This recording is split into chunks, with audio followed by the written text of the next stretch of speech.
Il y a tellement d'infos que je m'y perds. Je trouve que c'est difficile d'y voir clair quand même. Souvent, je trouve que tout est trop superficiel. Je pense qu'il y a trop d'infos et... C'est très angoissant. La première. J'ai besoin de repères. Les clés. J'ai envie de comprendre. Arnaud Roysson. Bonjour à toutes, bonjour à tous et bienvenue dans ce nouvel épisode des Clés où l'on va se poser cette question. Est-on en train d'assister à la création d'une forme d'international réactionnaire ou d'international de mouvements populistes d'extrême droite avec à la manœuvre notamment Elon Musk et toute la puissance de son réseau social et de ses moyens financiers? On va tenter d'y voir clair en commençant par se pencher sur deux événements récents en Grande-Bretagne et en Allemagne. La première. Les clés. Welcome, Alice. Thank you for joining Spaces, and I look forward to this discussion. And ce que vous entendez là, c'est le début d'un podcast publié sur la plateforme X, un podcast dans lequel Elon Musk, dont on entend ici la voix, interroge Alice Weidel, la présidente de l'AfD, Alternative für Deutschland, parti d'extrême droite allemand. Thank you very much, Elon, for having me and to give this opportunity to openly speak about different matters. Can you hear me? I can, yes. Perfect. Alice Weidel se félicite de l'opportunité de pouvoir ainsi ouvertement présenter le programme de son parti à la très large audience du réseau X. Et surtout, elle peut compter sur un intervieweur plus que bienveillant. Si vous n'êtes pas content de la situation, vous devez voter pour le changement et c'est pourquoi je recommande fortement que les gens votent pour l'AfD. Je pense qu'Alice Weidel est une personne très raisonnable et j'espère que les gens le verront à travers cette conversation. Rien de scandaleux n'est proposé, c'est juste de bon sens.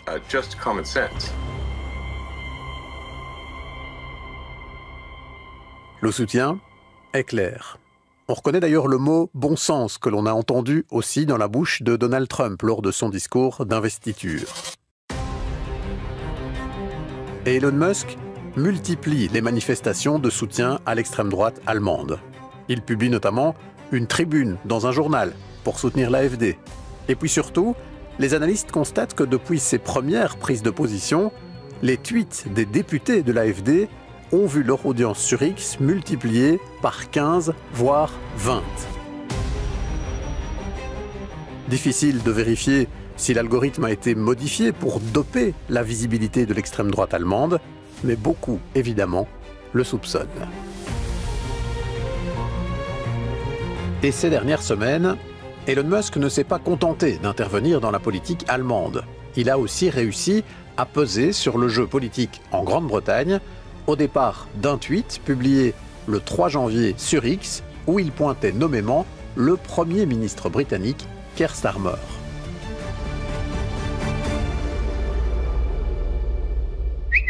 Starmer doit partir et être poursuivi pour le pire crime de masse de l'histoire de la Grande-Bretagne. Alors, de quoi parle-t-il ?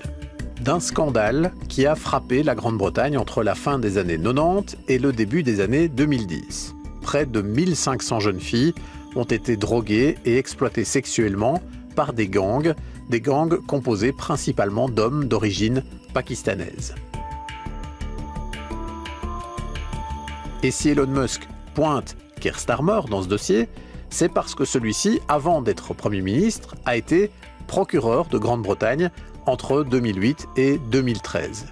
Et que justement dans ce dossier, le parquet général de Grande-Bretagne a été pointé du doigt pour son incapacité initiale à lancer des poursuites dans ce dossier.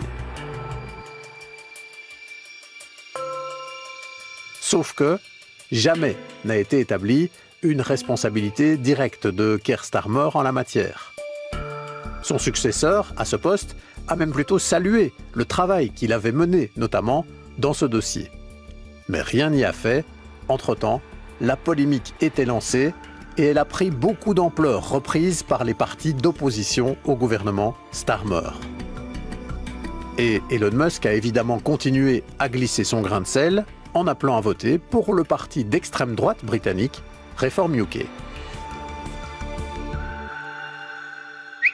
Voter réforme UK, c'est le seul espoir. L'affaire a pris une telle ampleur que le Premier ministre, qui avait fait le dos rond dans un premier temps, a bien dû finir par réagir. Ceux qui diffusent des mensonges et des informations fausses aussi largement que possible ne s'intéressent pas aux victimes de ce drame. Ils s'intéressent juste à eux-mêmes. On pourrait donner d'autres exemples, encore dans d'autres pays, mais on voit ici à quel point, rien qu'avec ces deux exemples, la maîtrise du réseau X et de ses algorithmes est un très puissant moyen pour Elon Musk d'influencer le débat politique et des campagnes électorales bien au-delà des États-Unis.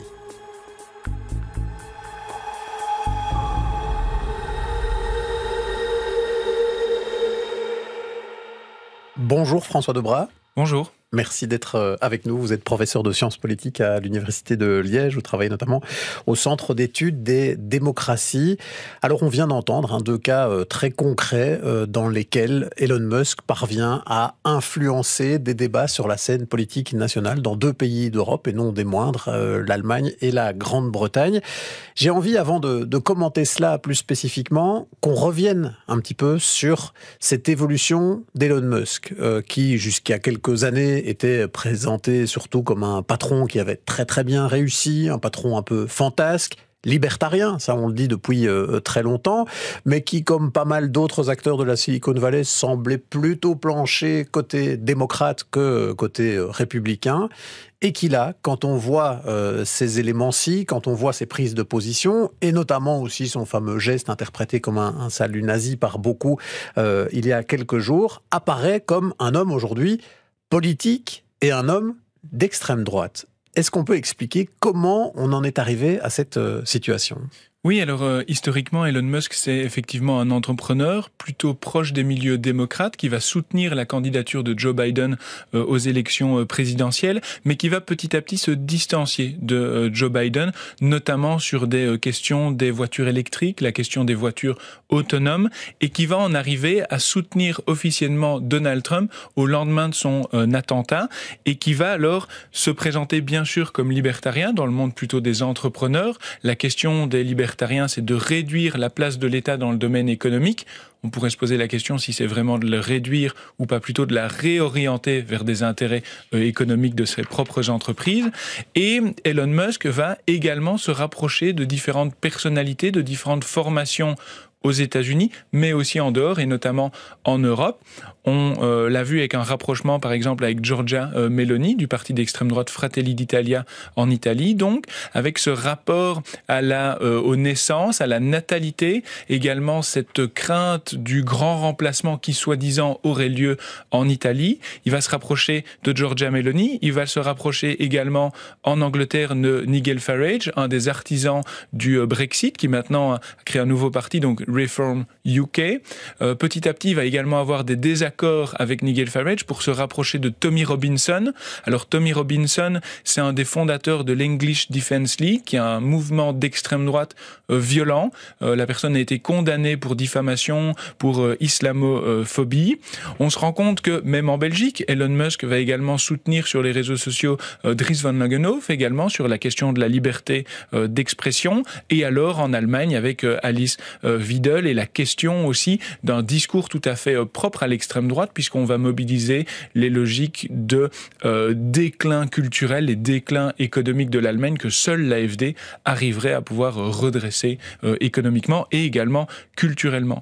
Tout ça fait que petit à petit, on a une personne issue du monde des entreprises, de la Silicon Valley, qui a un poids économique et qui a une stature d'entrepreneur tout à fait spécifique aux États-Unis, mais sur Terre, au monde également, et qui va se rapprocher de certains mouvements, mais qui va aussi utiliser un certain mimétisme langagier et réutiliser des expressions qui font que si on devait qualifier aujourd'hui en tant qu'Européen Elon Musk, on expliquerait qu'il aurait un discours d'extrême droite. Oui. Oui, donc on peut considérer que ça devient lui-même quelqu'un qui fait de la politique, qui fait même beaucoup de politique, et qui en fait en plus bien au-delà des États-Unis, avec une volonté bien réelle d'intervenir sur des échiquiers politiques un peu aux quatre coins de la planète. planète. Oui, alors ces interventions, elles peuvent être de différents ordres. Ça peut être une augmentation de la visibilité, comme on l'a vu avec Alice Weidel. On met au service un outil numérique tout à fait spécifique, avec des capacités incroyables. C'est X, donc un réseau social qui va être mis au service de la visibilité d'une porte-parole d'extrême droite, mais également des propres tweets d'Elon Musk. On le voit chaque fois qu'Elon Musk tweet, il y a une envolée des types de réactions, il y a des suggestions pour suivre aussi les comptes d'Elon Musk. Donc il y a cette visibilité qui va être donnée à certains représentants politiques d'extrême droite. On a un contenu idéologique également, quand on parle de grands remplacements, quand on parle de questions de natalité, de déclin culturel, on est dans un imaginaire propre à une idéologie d'extrême droite. Et à côté de cela, il y a un soutien qui peut être aussi économique sur des modes de financement, des questions d'aide économique dans les campagnes électorales. Ça a été ce qui a été négocié par exemple avec Nigel Farage, à voir si ça va aboutir, mais de soutien économique à une campagne vis-à-vis d'un parti politique. On comprend donc qu'Elon Musk intervient en soutien d'un projet politique en particulier. Il ne vient pas seulement soutenir des partis qui seraient favorables à ses entreprises ou des partis anti-européens parce qu'il est en bras de fer avec l'Union européenne. Non, Elon Musk soutient des forces politiques bien précises, réactionnaires, d'extrême droite. Faut-il pour autant lire au travers de ces différents soutiens un vrai projet idéologique charpenté chez Elon Musk? Réponse de François Debras.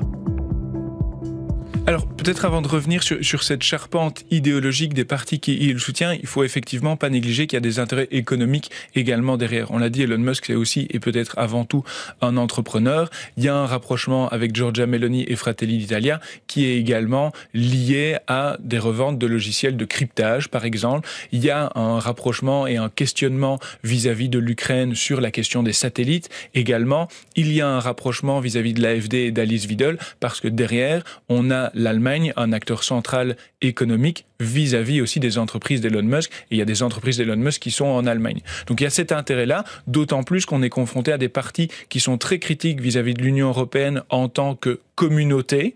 Et donc il y a un intérêt, en tout cas Elon Musk perçoit l'Union européenne comme des limites, comme des entraves à sa capacité économique à créer de la richesse ou à faire tourner ses entreprises. Donc cet enjeu-là, il existe bel et bien, de servir ses intérêts économiques, de pouvoir casser potentiellement de la régulation via le soutien à des partis qui seront moins demandeurs de cette régulation ou qui vont perturber le jeu européen. Ça, c'est quand même un enjeu. Mais est-ce qu'il y a un projet idéologique quand même qui se construit en plus de ça, là derrière, dans le choix qui est fait de certains partis en particulier? Alors effectivement, c'est vraiment le comprendre, c'est un acteur qui fonctionne sur deux pieds, l'aspect économique et l'aspect idéologique. Maintenant, on le voit aussi assez bien qu'il y a des difficultés à caractériser ces différents partis, ces différents mouvements. Le président Emmanuel Macron parlait d'international réactionnaire. Est-ce que c'est réactionnaire? Est-ce que c'est extrême droite, droite radicale? Certains utilisent le mot fascisme également. Donc il y a toute une nébuleuse et une charpente idéologique qu'il faut interroger. Peut-être si on peut revenir sur un discours qui unirait ces différents éléments, que ce soit Giorgia Meloni, Nigel Farage, Alice Weidel, on retrouve peut-être un discours qui est autoritaire. Autoritaire au sens qui demande de l'ordre et de la sécurité. On a un discours qui veut jouer sur l'action ou le sentiment de prise sur le réel. On a une action pour l'action, une volonté de montrer que l'on peut changer un système, quitte à outrepasser dans certains cas des décisions de justice, quitte à outrepasser des corps intermédiaires, que ce soit des mouvements syndicaux, que ce soit une contradiction vis-à-vis des journalistes et d'un ensemble d'organisations. Ce discours sécuritaire, il demande de l'ordre, il demande de la sécurité. On a aussi, à côté de ce discours autoritaire, un discours que l'on peut qualifier d'organiciste. C'est-à-dire, l'organicisme, c'est chaque individu à sa place et chaque individu a une fonction. C'est aussi un discours qui est propre aux milieux plutôt conservateurs, qui vont s'opposer à la question du genre, qui vont se présenter comme l'anti-wokisme, entre guillemets, et qui vont vraiment jouer sur cet aspect identité, deux sexes, chacun sa place au sein de la famille, chacun sa place au sein de la société. Et alors, on peut le voir aussi, c'est un discours qui renvoie à un imaginaire d'extrême droite, c'est un discours extrémiste, au sens où il va y avoir une forme de haine vis-à-vis de la notion d'égalité, un certain rejet de l'immigration, un certain rejet des droits fondamentaux qui sont donnés aux personnes. Donc ça, c'est, je dirais, des traits communs que vous repérez, des discours à la fois autoritaires qui vont promouvoir l'ordre et la sécurité, organicistes, comme vous l'avez décrit, et puis extrémistes au sens de l'extrême droite, peut-être plus classique, comme on la qualifie ici, avec son rapport à l'immigration, avec le fait que tout le monde n'aurait pas la même place dans la société. Il y a ceux qui sont nés ici, qui ont une place prépondérante par rapport à ceux qui viennent de l'extérieur. Ça, c'est des éléments qu'on peut retrouver presque dans tous ces partis qu'Elon Musk soutient, voire fédère. C'est ça. Mais à l'inverse, on a aussi des différences qui peuvent exister entre les partis politiques, que ce soit aux États-Unis ou également en Europe. On le voit, il y a déjà des débats dans le noyau proche de Donald Trump sur la question de l'immigration. Si on a plutôt la mouvance MAGA qui est pour une immigration zéro, à côté, Elon Musk a déclaré qu'une immigration qualifiée, ou que certains membres de la Silicon Valley sont demandeurs d'une immigration qualifiée qui est nécessaire pour faire tourner les entreprises. En Europe, on a des divergences profondes qui peuvent exister. Déjà, en Europe, au niveau européen, il y a 3 partis politiques que l'on va classer à l'extrême droite. Il y a par exemple les Patriotes pour l'Europe, qui rassemblent le Rassemblement national en France, le Vlaams-Belang en Belgique, le FPE en Autriche, le PVV aux Pays-Bas, et qui ont une certaine vision de l'Europe. À côté d'eux, il y a les conservateurs et réformistes européens. On retrouve notamment Fratelli d'Italia, le parti Droit et Justice en Pologne. On retrouve aussi la NVA, par exemple, en Belgique. Et alors, le troisième, c'est l'Europe des nations souveraines, avec l'AfD, l'Alternative für Deutschland en Allemagne, et Reconquête d'Éric Zemmour en France. Ces 3 partis politiques-là, si on les classe tous les 3 à l'extrême droite, il n'empêche qu'ils ont des divergences sur, par exemple, le rapport qu'ils entretiennent avec l'Europe. Certains sont toujours en faveur d'un retrait de l'Union européenne. Certains sont plutôt pour un changement de l'Union européenne de l'intérieur, mettre fin au projet de communauté européenne et avoir plutôt des nations souveraines et indépendantes les unes des autres. Ces partis peuvent être également avoir des divergences sur le rapport vis-à-vis de la Russie. Est-ce que l'on soutient la Russie ou pas, et vis-à-vis de leur adhésion de leur pays à l'OTAN. Giorgia Meloni est plutôt en faveur de l'OTAN, là où l'AfD va être très critique et plutôt en faveur d'un soutien à la Russie. Autre élément peut-être idéologique qui mérite d'être questionné, même si ça reste un petit peu théorique, mais on se rend compte que cette théorie va engendrer des oppositions entre les partis politiques, c'est la question du nationalisme étatique et du nationalisme ethnique qui peut également diviser ces formations politiques. Le nationalisme étatique, c'est on va définir la citoyenneté ou la nationalité ou l'identité d'un individu en fonction de son état d'appartenance. L'idéal type, c'est le modèle français, l'État-nation français. On est française ou français parce que l'on vit sous le modèle français, et pour devenir français, il faut nier son identité première, sa culture première, son histoire, et adhérer par assimilation au modèle français. À côté de cela, à côté de ce modèle de nationalisme étatique, prôné par exemple par le Rassemblement national, le modèle de nationalisme ethnique, plutôt proche du FPE en Autriche ou de l'Alternative für Deutschland en Allemagne, le nationalisme ethnique se définit dans une approche beaucoup plus sanguine. On est allemand ou autrichien parce que l'on a des parents qui sont allemands et autrichiens. Finalement, qu'importe le document que l'on va nous donner, on ne partagera jamais cette même identité parce qu'on ne sera pas né en Allemagne, on n'aura pas des parents allemands, on n'aura pas ce lien très profond. En allemand, on utilise le terme Heimat. Heimat, c'est très difficile à traduire en français, mais c'est le lieu où on a été éduqué, où on a grandi, le petit village d'enfance que l'on connaît tous. Et donc, finalement, on ne peut jamais obtenir la nationalité allemande dans cette forme de nationalisme-là. Ce qui peut entrer dans des grandes distinctions vis-à-vis, bien sûr, de l'Union européenne, vis-à-vis du rapport à l'immigration entre ces différents partis d'extrême droite, que ce soit en France ou en Allemagne, mais également sur la scène internationale. Oui, donc ça c'est intéressant. Il y a des vrais points communs entre toutes ces formations que soutiennent de près ou de loin Elon Musk en ce moment, mais il y a aussi des vraies tensions et des éléments sur lesquels ces partis sont même adversaires entre eux dans le projet à construire, notamment pour l'Union européenne. On a beaucoup parlé des Européens jusqu'ici. On peut peut-être s'arrêter aussi sur un autre leader que l'on peut aussi qualifier d'extrême droite, leader libertarien également, auquel Elon Musk a apporté son soutien à de nombreuses reprises, c'est Javier Milei, qui était présent d'ailleurs à la cérémonie d'investiture de Donald Trump. Javier Milei qui visiblement inspire aussi pas mal de cette mouvance d'extrême droite aujourd'hui. Et on va faire un rapide portrait du leader argentin avec Sarah Poussé. Nous sommes à l'automne 2023. Pendant la campagne électorale, Javier Milei prend un bain de foule. Debout, à l'arrière d'un pick-up, il brandit fièrement une tronçonneuse au-dessus de sa tête. La foule scande Motochera, tronçonneuse en espagnol. C'est en effet le symbole principal de la campagne du désormais président argentin. Avec sa tronçonneuse, il veut sabrer les dépenses publiques et les ministères de l'État. Javier Milei est économiste de formation. Il commence à se faire connaître il y a une dizaine d'années en commentant l'actualité sur les plateaux de télé. Son style très direct et vulgaire en fait vite un habitué des plateaux, style qu'il garde d'ailleurs en politique, en témoigne l'une de ses premières interventions au Parlement. Contrairement à certains d'entre vous qui pensaient à vos intérêts personnels, nous, on pense qu'à défendre la cause de la liberté à n'importe quel prix. On avancera quoi qu'il arrive, car si vous cherchez la bagarre, vous aurez la bagarre.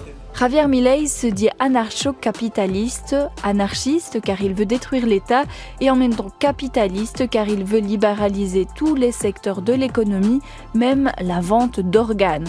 Sorte de Trump argentin, il est pro-armes, climato-sceptique, contre l'avortement et ne reconnaît pas les inégalités salariales entre hommes et femmes. En une année de présidence, il a multiplié les voyages, notamment aux États-Unis, pour rencontrer des chefs d'entreprise comme Zuckerberg ou Musk, mais presque jamais pour rencontrer ses homologues politiques. Sur le plan économique, si l'inflation recule en Argentine, le pouvoir d'achat de la population aussi, tandis que la pauvreté, elle, augmente et touche désormais un Argentin sur deux. Javier Milei, lui, tire un autre bilan. Nous avons passé la tronçonneuse aux dépenses publiques. On a par exemple réduit le nombre de ministères de 18 à 8. On a fermé l'agence de presse Telam, qui était un instrument de propagande gauchiste. On a viré 34 000 fonctionnaires. On a fermé le ministère de la Femme, qui n'était qu'un repère de militants. On a éliminé les subventions à l'Institut de cinéma, avec seulement 15% des députés et 10% de sénateurs. Nous avons mené la réforme structurelle la plus grande de l'histoire d'Argentine. Hoy estamos saliendo del desierto. Se vienen tiempos felices en Argentina. Et on se souvient de cette image où il arrachait sur un tableau tous les noms des ministères qu'il voulait supprimer dès son entrée en fonction, Javier Milei. Anarcho-capitaliste, on comprend aussi pourquoi son profil plaît beaucoup à Elon Musk, puisqu'il fait à peu près ce qu'on a demandé aussi à Elon Musk de faire pour l'État américain, c'est-à-dire d'aller couper et de faire énormément de coupes dans le fonctionnement de l'administration, des ministères, etc. Il y a un enjeu quand même, François Debrah, qui interpelle, je trouve, c'est l'étiquette libertarien qu'on colle souvent à Javier Milei, qu'on colle aussi évidemment à Elon Musk. Libertarien, c'est une vision extrêmement poussée de la liberté a priori. Or, on a ici quand même toute une série de partis qui, par contre, veulent fermer les frontières, donc limiter les déplacements de population, limiter aussi toute une série de droits individuels, comme notamment, par exemple, le droit à l'avortement. Est-ce qu'il n'y a pas une contradiction, là aussi, entre ces personnes qui se disent libertariennes et qui, là, endossent des idées qui, a priori, ne le sont pas du tout?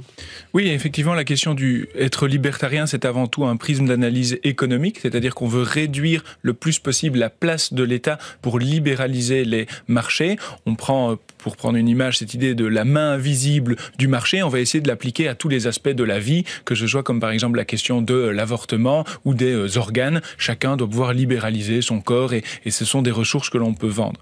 Ça, c'est pour l'aspect économique. À côté de cela, c'est vrai qu'il y a un aspect aussi plutôt sociétal et politique et idéologique qu'il faut questionner sur le rapport qu'il va y avoir. On pourrait imaginer que dans une société qui est construite autour des libertés absolues, alors qu'en est-il de la liberté de circulation des individus? Et là, c'est vrai qu'on a un retournement où l'on observe que les discours libertariens sont également liés, dans les faits, le plus souvent, avec des visions contre l'immigration, contre l'égalité homme-femme, contre tout un ensemble de corps intermédiaires, mais également très critiques vis-à-vis de la justice. Et ça, c'est peut-être un élément qu'il faut souligner, c'est on s'attaque à l'État comme régulateur, mais on s'attaque aussi à la justice comme entrave pour une action sur la société. Et c'est peut-être une des caractéristiques également de Javier Milei, mais d'autres leaders de cette mouvance, c'est que la justice est perçue comme un cadre contraignant et donc on a systématiquement une mise à mal ou une attaque vis-à-vis des institutions politiques, mais également des institutions judiciaires. Et ça, on en parlait dans un précédent épisode des Clés, justement sur l'affaiblissement du pouvoir judiciaire aux États-Unis. D'autres partis que l'on a évoqués ici, dans d'autres pays, ont cette même idée qu'il faut affaiblir ce pouvoir judiciaire qui ne permettrait pas à l'expression basique de la démocratie, au sens où la majorité pourrait faire ce qu'elle a envie de faire, de s'exprimer. Alors, une dernière question, du coup, au vu de tout cela, François Debras, est-ce qu'on a vraiment affaire, du coup, à une forme d'international organisé, ou bien est-ce que c'est plutôt une forme d'alliance de circonstances, là pour le moment dopée notamment par un Elon Musk? Est-ce qu'il y a un mouvement international des nationalistes, des extrémistes populistes qui est en train de s'opérer?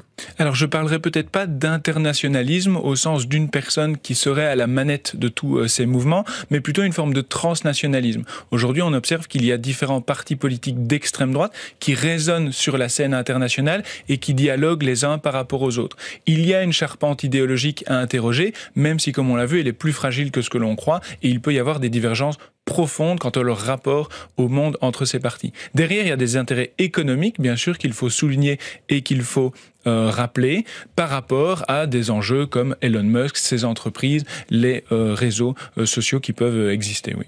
Mais donc, au vu de tout cela, est-ce qu'il y a un risque, je dirais un peu systémique, international pour la démocratie, l'état de droit, de voir tous ces partis avancer ensemble et peut-être s'entraider, se soutenir, être soutenus aussi par Elon Musk? Est-ce qu'il faut faire cette analyse-là aujourd'hui? Oui, c'est sûr qu'on peut reprendre l'image de c'est en forgeant qu'on devient forgeron, et peut-être que si ces personnes sont très différentes, en les forçant à se rassembler autour de la table et à dialoguer, on peut trouver des convergences entre ces formations et des points communs et des actions communes qui peuvent effectivement interroger ou attaquer la démocratie à deux niveaux. La démocratie, c'est des institutions, mais ce sont aussi des valeurs, et comme on le souligne, encore une fois, ces mouvements sont hostiles vis-à-vis de textes fondamentaux comme la Convention européenne des droits de l'homme, comme différents textes qui vont consacrer en fait les droits humains.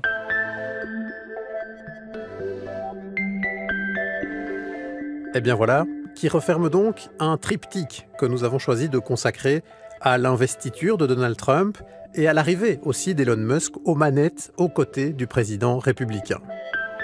N'hésitez pas à aller découvrir nos 2 autres épisodes consacrés à l'affaiblissement de la justice comme contre-pouvoir aux États-Unis et à la stratégie de l'Europe face à Trump.